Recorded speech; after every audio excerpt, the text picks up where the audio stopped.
అందరికీ ఇవాళ మనము హోమ్ మేడ్ న్యాచురల్ షాంపూ అనేది ఎలా తయారు చేసుకోవాలి అనేది చూసేద్దాం. అండ్ ఇది మనకి చాలా బెనిఫిట్ అనేది ఇస్తుందండి. హోమ్ మేడ్ కాబట్టి మనకి ఎలాంటి కెమికల్స్, ప్రిజర్వేటివ్స్, ఇట్లాంటివి కలర్స్ ఏమీ ఉండదు. న్యాచురల్గా హెయిర్ అనేది సూపర్గా వాష్ చేస్తుంది. అండ్ డాండ్రఫ్ ఉన్నా, ఇచ్చింగ్ ఉన్నా, ఏదన్నా సరే కంప్లీట్గా క్లియర్ అవుతుంది. సో ఇదనేది మనం ఎలా స్టార్ట్ చేసుకోవాలో చూసేద్దాం. షీకాయి, కుంకుడుకాయ, మెంతులు, ఫ్లాక్ సీడ్స్, కలంజీ సీడ్స్, ఆమ్లా, రోజ్మేరీ ఇవనేది మనం తీసేసుకోవాలి. ఒక క్వాంటిటీ అనేది తీసుకోండి, ఒక బౌల్తో కానీ ఎలాగైనా. సో ఇవన్నీ మొత్తం ఓవర్ నైట్ మొత్తం రైస్ వాటర్లో అనేది నానబెట్టేసుకోవాలి. సో ఇందులో మనం వేపాకు, మందారాకు, ఉల్లిపాయలు తొక్కలు కూడా సోప్ చేసుకోవాలి. అండ్ కలంజీ, ఫ్లాక్ సీడ్స్, మెంతులు కూడా సోప్ చేసుకొని పెట్టుకోవాలి. హాట్ వాటర్లో అయితే సోప్ చేసుకోవాలి, కూల్ వాటర్ వేయద్దు. ఇవన్నీ మనకి 12 రకాల హెర్బ్స్ అండి.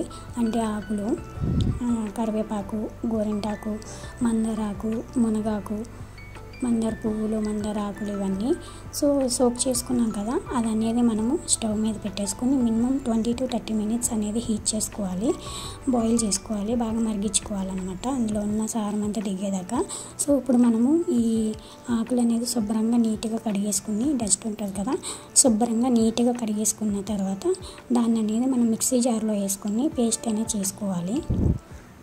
పేస్ట్ చేసుకున్న తర్వాత మొత్తం ఈ పేస్ట్ మొత్తాన్ని మనం బాయిల్ అవుతుంది కదా షాంపూ, ఆ షాంపూలో అనేది వేయాలి.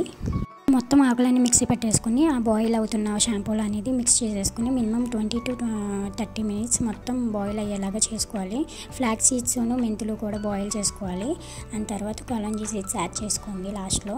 తర్వాత మనకి ఫ్లాక్ సీడ్స్, మెంతులు మిక్సీ పట్టేసి దానిలో నుంచి ఆ రెండింటి జెల్ అనేది మనం ఒకసారి అనేది స్ట్రైన్ చేసుకోవాలి.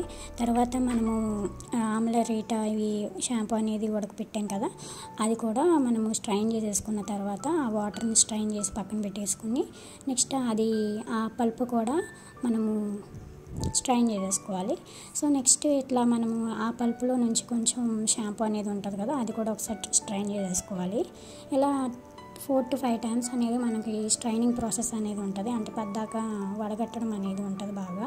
సో ఇట్లా అయితే బాగా వడగట్టేసుకున్న తర్వాత క్లాత్తోనూ మళ్ళీ స్ట్రైనర్తోనూ రెండింటి సహాయంతోనూ వడగట్టేసుకుని మొత్తం అన్ని జెల్స్, ఫ్లాక్సీడ్ జెల్, మెంతులు, ఆల్మండ్ జెల్ ఇవంతా మొత్తం కలిపేసుకుని మిక్సీ పట్టేసుకోండి. మిక్సీ పట్టేసుకుంటే ఉండలు లేకుండా క్లీన్గా అంతే వస్తుంది.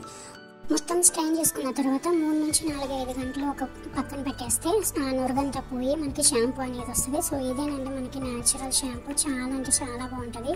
సో ఇది నాకైతే ఫస్ట్ ఆర్డర్ వచ్చింది, సో డిస్పాచ్ అయిపోయింది. సో మీకు నచ్చితే ట్రై చేయండి. Thank you.